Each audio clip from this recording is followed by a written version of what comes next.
Bakit nga ba tinatawag ito na YouTube? Kasi ginagawa kasi ng millennial niyan, naging YouTube na, YouTube. Oh. So ano namang kaugnayan nun no? So sa YouTube at saka sa YouTube na sinasabi natin na site ng YouTube. Ayan.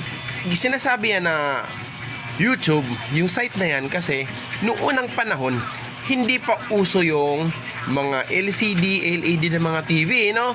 Ang TV natin noong unang panahon ay gawa pa sa picture tube, no? Picture tube, ayan. Doon niya kinuha yan sa picture tube. YouTube, kaya laging YouTube kasi ibig sabihin ikaw, na gumagawa ng mga video mo mismo, makikita doon sa loob ng picture tube, sa tube, di ba?